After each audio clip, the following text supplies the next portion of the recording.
Good evening, everyone. Good evening, Good Neha.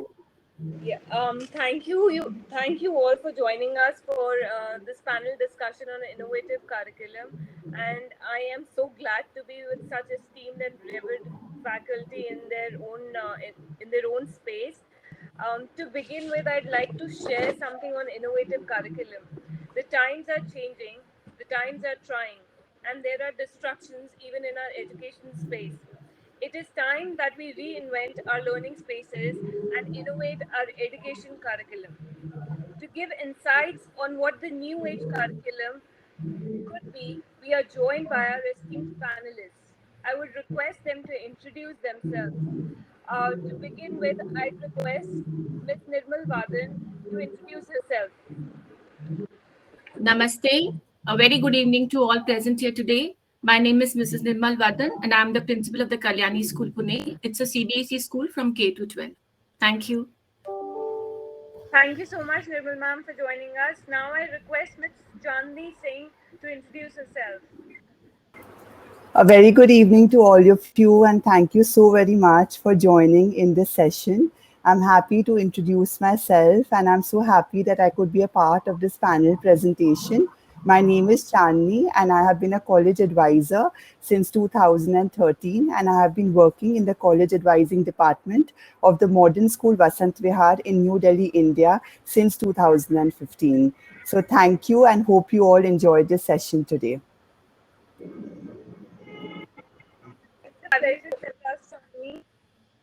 Now I would like Mr. Mahesh Balakrishnan to introduce himself. Thank you, Neha, and everyone here. Good evening. I'm Mahesh Balakrishnan, the Development and Recognition Manager for International Baccalaureate, or IB, for India and Nepal. Thank you. Thank you so much, Mahesh sir. I'm also very delighted to welcome two students on board. Ms. Dakshina Kanan joining us right from Canada, from Huron. You are from Huron at Western University. Am I right, Dakshina? Hi everyone. So I'm a third year student at Huron University College, and I'm here to give a student perspective on this very important topic. I feel so lucky to be here among such great teachers and students. So thank you so much for being here, and I'm excited for this event. And thank you for waking up early and being here, Dakshina. Also joining us is Arshia from Shiv Nadar School. Arshia, could you please introduce yourself? Right. Thank you, Neha ma'am. Good evening to everyone present here. Thank you so much for joining in and listening to our thoughts on such an important topic. I'm very excited to be here this evening and contribute to this discussion as a panelist. So I'm really looking forward to sharing my ideas and thoughts and listening to what my fellow panelists have to say. Thank you. Guys, I'm equally excited to have such a mixed cohort with us and such.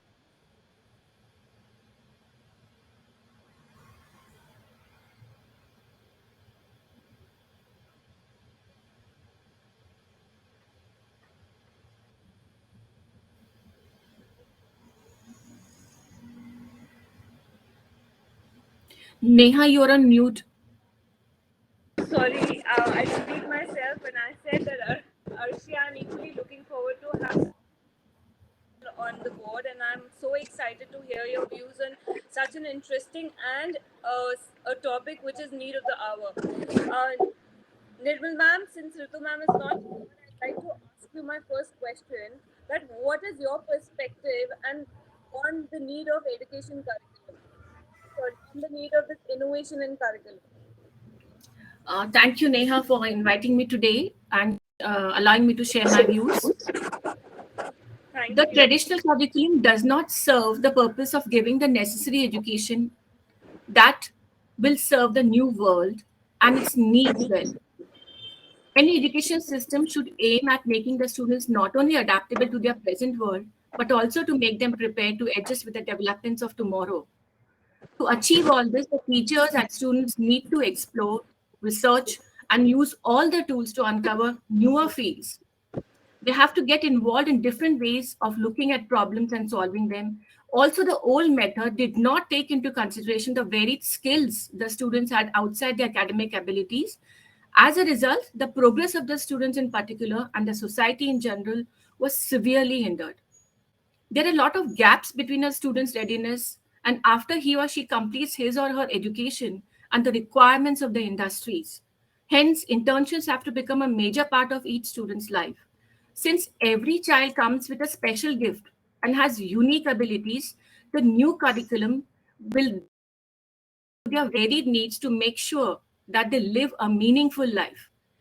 The new system is expected to connect teachers from across grade levels and subject areas to look at the bigger picture of student learning so that the learning is not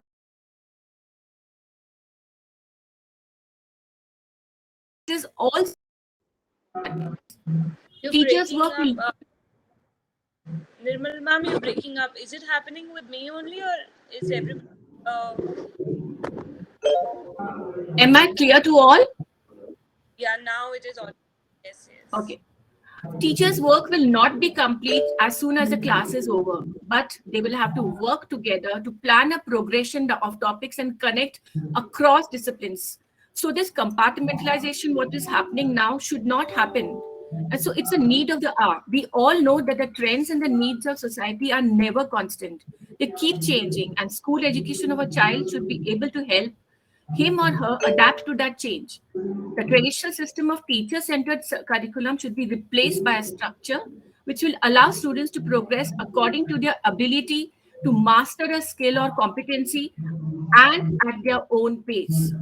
Every student with their different learning abilities will be able to reach their highest potential. The new curriculum, therefore, has to be innovative, child-centric approach and has to be trained to improve education. We compel students to use a higher level of independent thinking, and this is the need of the hour. And I think CBSE is moving in the right direction. Thank you, Neha. Nirmal ma'am, I think very wonderful insights wherein you said that one, we need to bridge the gap. Second, we also need to enhance students' ability according to the current need. With that thought, I'd like to move on to Mahesh sir, and I'd like to hit in on what is innovation in IB. Thank you very much. Very interesting question. IB is known globally for evolving and being ahead of the times. And we can see that the new education policy announced by the Government of India in 2020 aligns very well with the IB programs. We have four wonderful programs, and with the IB Careers program at grade 11 and 12 is probably the only program with a full-fledged 2-year program on careers or skills like filmmaking, data science, AI, robotics. Our IBDP core makes the IBDP very wonderful program, be it extended essay, a theory of knowledge, or the creativity, action, and service. The middle years program has a one of its kind MYP e-assessment. Okay, and an on-screen examination at grade 10 is unheard of otherwise. And with the primary years program and our early years program, we have been leading to our inquiry-led learning, as well as uh, the world famous, or what is being propagated around the world about student agency, giving children choice, voice, and ownership even at a very early age. That's what makes IB a very innovative curriculum. Right, I think that's quite innovative for me also to hear that you have concepts like inquiry led learning and on screen exams, which are actually unheard of in other curriculums. Now, with that, I'd like to inquire from Chandni. What, Chandni, do you think that teachers have modified in their teaching methodologies to ensure that learning is carried on and is continuous? Yeah, thank you so much for that question, Neha, and thank you so much, for setting the ball rolling. And before I bring in this perspective about how teachers can modify and restructure teaching methods, I just want to quote Maslow here. We've all heard about him. And according to Maslow, the primary consideration of education is, I quote, to help the student become the best he is capable of becoming, to become actually what he deeply is potentially. I unquote. So, it's very important to understand that what education is, that it is something that remains long after the content of each specific lesson has been forgotten, right? So education must thus teach the student to take ownership of their life and to use their life to fulfill a great objective. So my perspective here is that while an innovative curriculum is certainly the need of the hour, the greater need is the teacher's art of understanding the purpose of the curriculum and the need of taking it to the students. Innovative curriculum, according to me, is not enabling the better absorption of mere knowledge and techniques, but rather I feel it should be seen as a tool to be used to allow students to become more creative. So, once again, the teacher's role is important. The teacher's role is to believe in the power that resides in each student and to really encourage the student to bring out that power and to release it, right? And I just want to share some instances of teachers having done that during this very difficult period of the pandemic. So, we all know of teachers who have been upskilling themselves to become more comfortable with using technology to teach. But I personally know of teachers from government schools who have been making painstaking efforts to record YouTube videos for the benefit of students who are unable to join live sessions. I know of a teacher who took on the challenge of a very non responsive class with not a single video turned on. So it was getting very difficult for her to teach. So, what she did is that she worked relentlessly to share each topic in economics via creating very interesting videos and presentations and by inviting students to lead discussions. So she clearly defined the learning objectives and used quizzes and games to share concepts. Realizing that students are more comfortable opening up in smaller groups, she effectively used breakout rooms, thereby also encouraging students to step forward and take charge of the group. There was another instance of a teacher who understood that in the online environment, it is very tough to gauge the body language and social behavior of a student. And so, to really understand what is going on in the mind of a student, right? So, you really have to understand the student to be able to teach well. So, what this teacher did interestingly is that she resorted to simple theater games and icebreakers to ensure that learners are not constantly sitting in one place fixed to the screen, and so that they are happier to interact with their screens. She also made a very interesting game called Cameras On If, to naturally encourage learners to enjoy online learning. Then there was this other teacher who used the opportunity of the online classroom to invite different people to the class to talk about an ongoing topic so that students are able to really get in-depth learning about the topic. She also feels very convinced about the benefits of online learning and how actually this is a very good opportunity for contextual learning, something that the 21st century learner must be prepared for. This is something that will be touched upon later as well. So, what she was doing is that she was using various objects around the house and the neighborhood, encouraging students to do that, and thus inculcating in students the ability to connect with their immediate surroundings and to incorporate the home environment into the online learning space. Then there is another teacher who gives students a very interesting task to reflect on what they have learned from the topic which is covered in class. So she, just likes to understand how they've engaged with the topic, what their takeaways were, and where they need more support. So this is a fixed task which is done at the end of each topic. So these are the teachers who have been like genuine partners for students, really satisfying their curious and sensitive minds. They have really created their own tools to help the process of discovery, which is the purpose of education, right? And for me, this is what is innovation. So this Thanks, is the Tanvi. perspective, So yeah, sorry, that I wanted to bring out. yeah, but so sorry to interrupt you because of the paucity of time. But there are wonderful stories that you've shared with us, and I think we all have takeaways from it, that how we can engage students more into innovative learning. And kudos to these educators that at this stage also they don't deter from these challenges, work for the betterment of the students. This brings me to Ritu ma'am. Ritu ma'am, welcome. We were all Thank you. waiting for you to join in, and now I, I have this pertinent question to you, that do we all understand what is innovation in curriculum and why do you think it is required? Yeah, thank you very much. And my sincere apologies because of some technical glitches. I couldn't be on time. So I'm very sorry. It was not in my No control. worries at all. Yeah. Nevertheless, And you made it in time. yeah, yeah, thank you.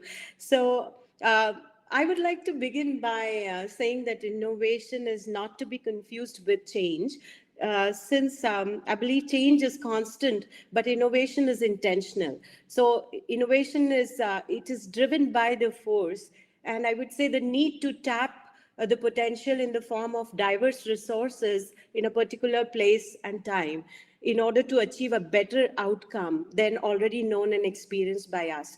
So innovation in curriculum in particular is when teachers they design meaningful and diverse learning experiences that Chandni also referred, and assessments, it is at the level of assessments as well, the kind of assessments for the different kind of assessments the teachers can design for their students to help them learn and grow. This certainly involves accessing and mobilizing available resources in order to provoke the students curiosity, their need to inquire and understand, to create something new. And in a nutshell, I would say a student's entrepreneurial thought process, I would say. This is when the students have ownership of their own learning through making independent effort in terms of research or analysis, and yet it is a collaborative effort because they need to navigate the complexities through working with others. The students, they feel accountable also about their own learning. So it's basically about ownership of their learning as well as accountability in a way. Differentiation and project-based learning are some of the varied ways that empower students to pursue their own independent learning journey.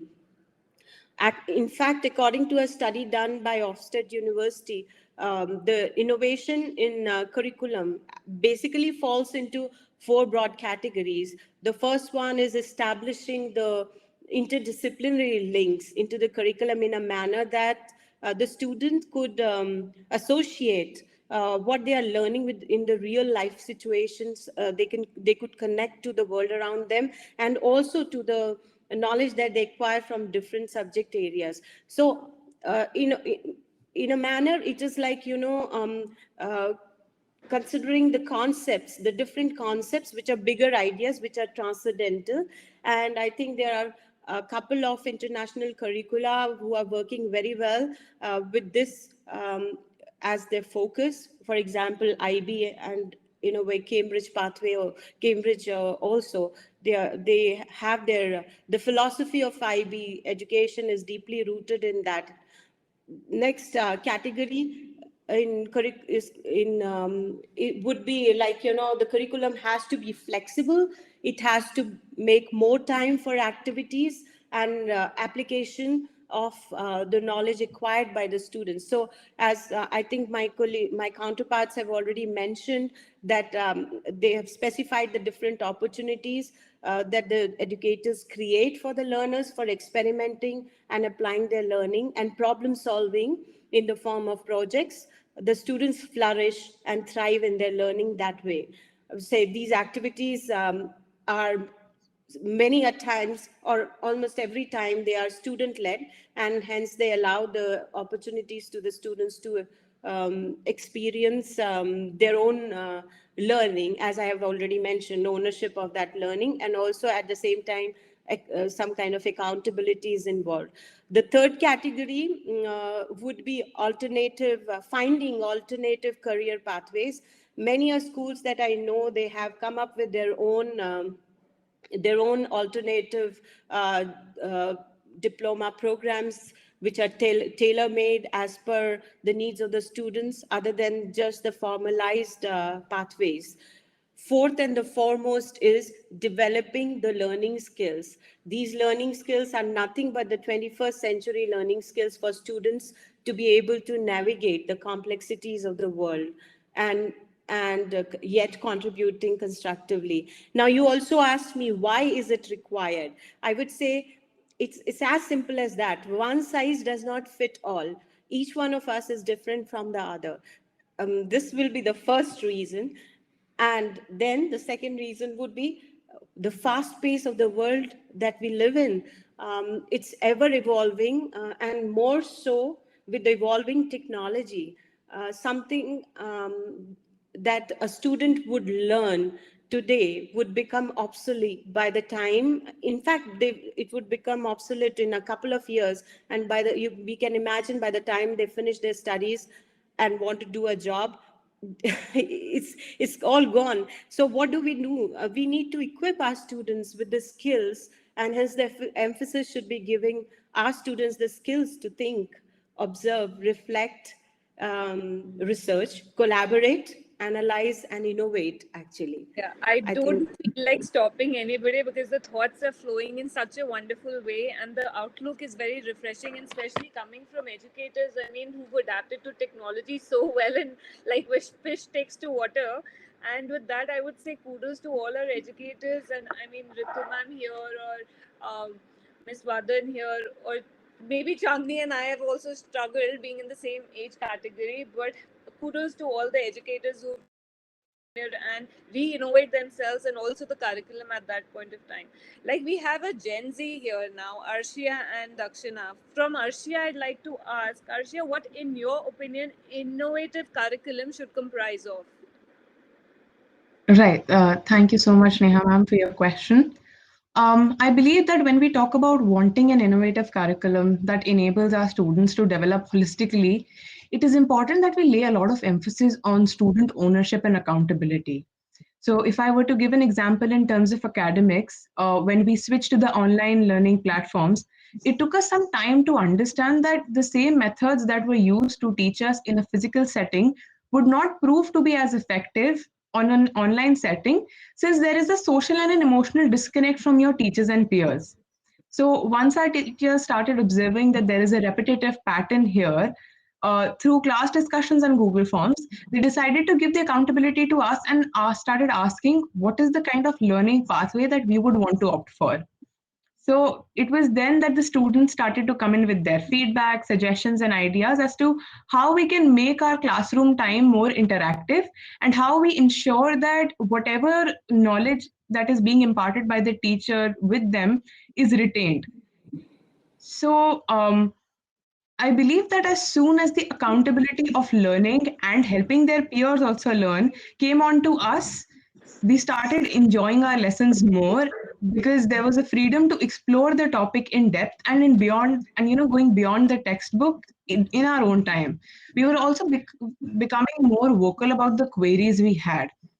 We adopted several techniques like quizzes, flipped classrooms, presentations, and sometimes we also wrote research papers or essays for a particular subject. Now, if I talk about the overall development, I think another point that comes to mind right now is the development of soft skills. So, granted that what we learn in school and what we learn through our textbooks is very important, skills like communication, pitching, etc., which are a very integral part of our personal and professional lives. And going forward, it would be something that we would also require in social settings. So I just believe that we as students need more platforms wherein we can refine our skills, and it could start right from our classrooms. So for example, when I talk about flipped classrooms, I believe they're an excellent idea because it allows the students to think beyond what is being taught to them in the classroom, as now they are in charge of their learning as well as of the learning for their peers. It gives them the opportunity to think as to what is the kind of methods that we can adopt to ensure that whatever knowledge or topic that is being discussed within that time frame of 1 period or 1 hour is effectively shared with the students and it's retained with them through the first sitting itself.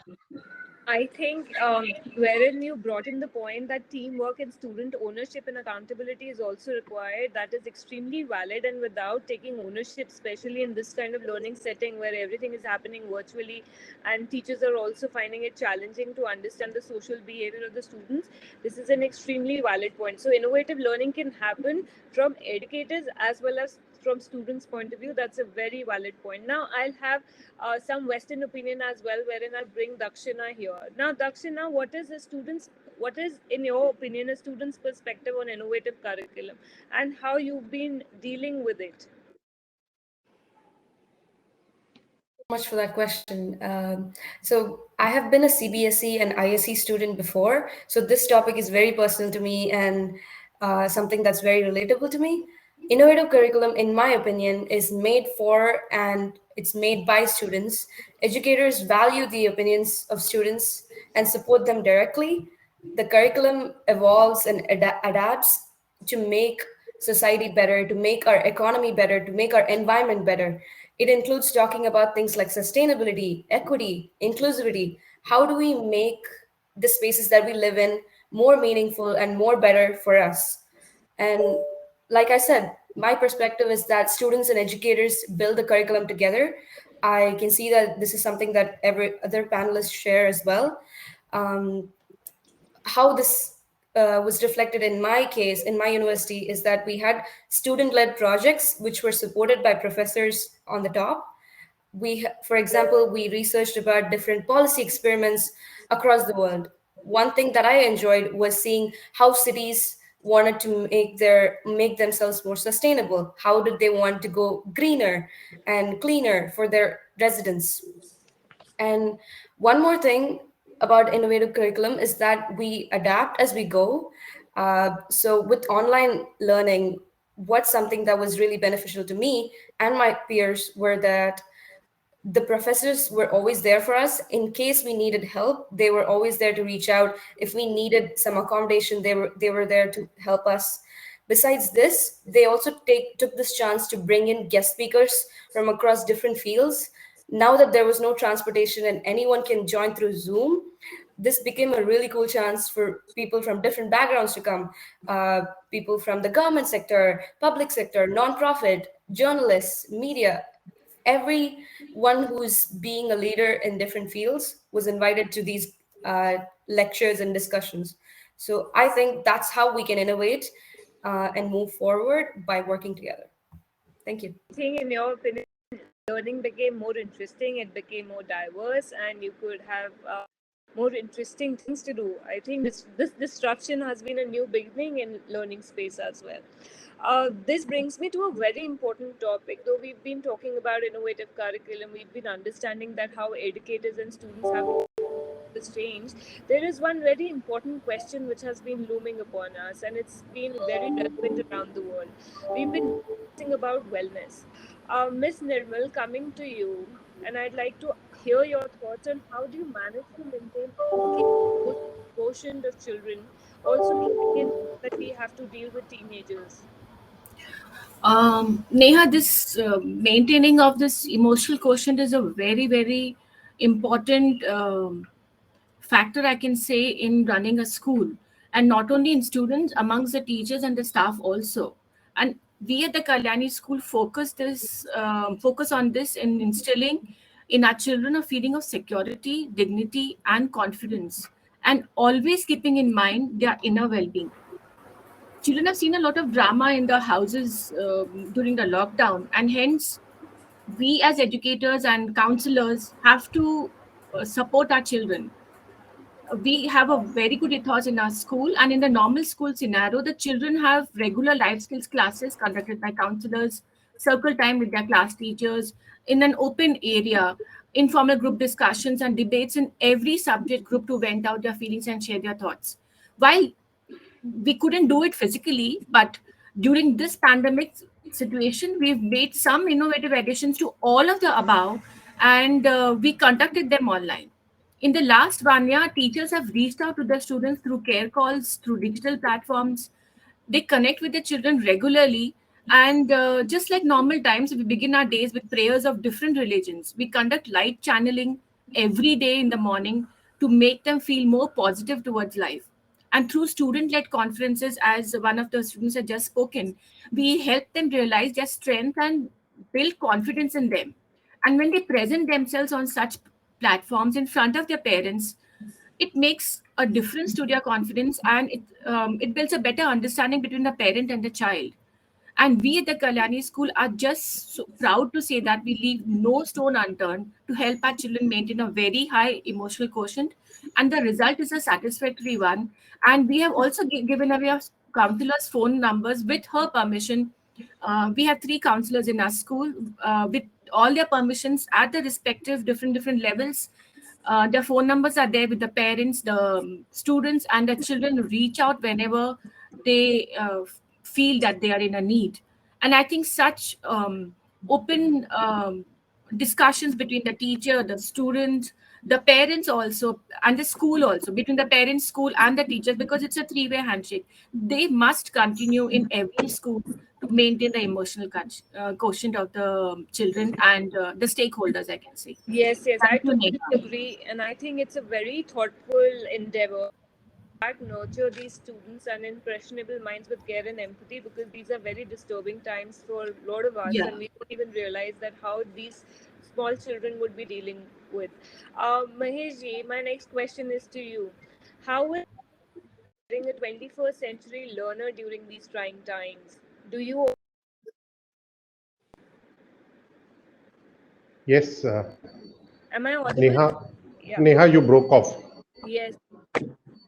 Okay, so I just mentioned that how in these trying times IB is preparing a 21st century learner. Good question. Okay, because these are challenging times. IB looks at it in two ways. Okay, this is my personal opinion. One is developing students for the skills of the 21st century learner, and one is for the jobs of the 21st century learner. Because skills can take on any challenge which is brought on. Jobs can change, and jobs will keep changing. Okay, as the fourth industrial revolution happens, we see that jobs will take a shift. So we have our wonderful careers program which will keep evolving. I am confident of that to handle the jobs of the 21st century. On the skills of the 21st century, okay, this is embodied in our mission and our ethos.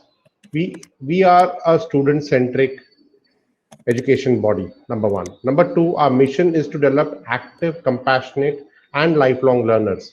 This is demonstrated by the IB learner profile attributes, be it developing curious minds, knowledgeable, risk takers, because we want to create students who can take risk, who can be job creators of tomorrow instead of job seekers alone. Okay, they can start in a job and evolve into their own startups or acquiring companies, so on and so forth. They have to be reflective, they have to be carrying young people. So it's very important that we focus on all of these. They have to be balanced, that every view is as important as their own, and they should be able to work in a global society. So I think you brought in a very valid point. Compassion is essential in 21st century learning. And this brings me to Ritu ma'am. Ritu ma'am, can you please sum up your views on EQ, that is emotional quotient, and 21st century learning, and how they can go hand in hand? Thank you for asking that. I was also wondering, like, how we can connect this. It is quite evident that, and we all know that a student would never learn from the teacher they don't like. So, learning best happens when there is an emotional connect, and that connect is directly proportional to the trust and confidence that a teacher could invoke in a student. I believe a student, when they feel valued, students when they feel valued, they are able to learn better and faster, and the psychological safety leads the student to achieve the impossible through developing their critical and creative thinking skills. They start thinking out of box without the fear of being judged or being questioned. So they have a choice and voice in upholding the process of their own learning. So everything that we see happens as a result of that emotional connect between a teacher and a student is the best way to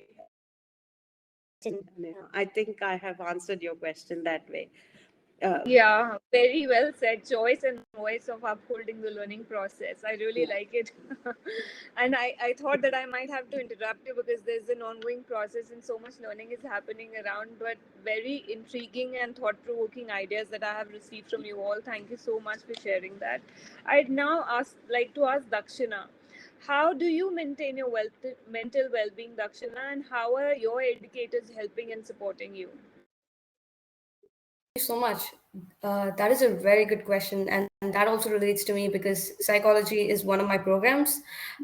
So I maintain my mental health through counseling support from my university, through journaling, through taking care of myself with good sleep, rest, and breaks from my work. How my educators are supporting me is, like I mentioned, we have a wellness center with two counselors, and we also have students there who are trained to support other students in their mental health. Besides this, we have events such as heart to heart events where volunteer students hear the concerns of other students and help them in their mental health. And so these kind of events really help us. And we also have events that are like Learn to Thrive that helps us with our academic success, with our time management, with taking care of ourselves. And these are really crucial to how my university takes care of me. One thing that I am reminded of with this topic is Simone Biles, the Olympic gymnast who took a step back to preserve her mental health. I think her step is moving the conversation forward on how mental health is just as important as physical health. And mental health is about letting us be human, letting us make mistakes, taking a step back, and giving people a non judgmental space where they can be okay. I think that again, the student responsibility of taking care of oneself has been highlighted here in your answer. And second, these are some amazing initiatives by educators and the institution on whole, how to holistically take care of one child. And I think it entirely takes a village to child. It's very well meaning and very well said by somebody, but it indeed is true. Now, this also brings me to Arshia. Arshia, how does Shiv Nadar engage in emotional well-being of students? And do you think it's your own responsibility and your own onus to take care of yourself? Right. Thank you so much for your question, ma'am. Um, our school has always been a very firm believer in the practice of mindfulness. So once a week, we also have with our school counselors, and it essentially just acts as a safe space for us to share our thoughts and feelings on everything that has been happening around us or with us in our lives. So if in case during the interaction the counselors feel that a particular student would find a one-on-one session helpful, they always reach out to that student and they keep in touch with them. Apart from that, like I shared previously also, our school keeps on organizing very engaging activities and events for us throughout the session. And since most of them are student led, we get to interact with different schoolmates. So that just leads to some sort of a balance in our social and emotional well-being, because apart from looking at the faces that we're stuck with at home, there is also some sort of interaction with our different schoolmates. And I believe that it also serves as an outlet for us to channelize our creative energy, which would have otherwise remained very limited in the four walls of our room. And if you come back to talking about an innovative curriculum, I think such activities also allow our students to think about ideas beyond the confinement of their textbooks. So our school highly encourages student leadership and student-led activities, and we carry various student-led initiatives. So, for example, there is the Integrated Arts Festival of our school, which is Kafila, and it is curated by a team of grade 11 and grade 12 students. Now, coming on and addressing to the second part of the question, whether it is our responsibility to take care of our emotional well-being. Well, yes, but since we are students, it also helps a lot that the school is being so supportive and they provide all support from, because we are at an age where we are still learning a lot and we are yet to experience a lot. So sometimes, even when it comes on to taking care of ourselves, we may just not know the right steps as to how should we approach that situation. So when an institution like our school or our school counselors step in and they guide us into the right direction, I think it just overall becomes very effective, and it helps us to deal with the situation in the best way possible. Yeah, I think Arshia, when you said that being students, you might not be aware of a lot of things, but the only responsibility that I would like to bring here of the student is to go for a shout out. Don't be fearful of anything. go and reach out to people who are around you and have faith in them. So, in fact, to sum it up, I would like to say that we are very good at our timings. We've wrapped the session in 45 minutes flat and we haven't exceeded one bit. So, kudos to you all. My applause. I thought that I might have to interrupt such flow of ideas, but wonderful thoughts, wonderful initiative coming forward, and I was extremely excited and thrilled to hear you all. And indeed, I think I also walk away with a lot of wonderful ideas here and how I can be more empathetic and compassionate towards myself. And it was great to be on board with such diverse panelists and such esteemed panelists. And in fact, I love to hear out Archie and Lakshana that how they're striving in their own ways and they're doing their own bit along with educators. That's great. And applause to everybody out here. Thank you so much once again for Thank you, Thanks to Neha, everyone as it well. was lovely to interact for with you. inviting us. And I'm so Thank you happy I very could much. hear the students' feedback also, and such good work is done in the schools and the universities. Kudos to your university and schools. All Yes, the best to Dakshina and Arshia as well. yeah. All the So very much. best for Thank your you. journey. And in fact, it would be lovely to hear your success stories if we are in touch. Yeah. Thank you. Namaste. Well, thank you, Thank you, everybody, once everyone. again. Bye bye. Thank you, everyone. Take Bye. care. Have a great evening.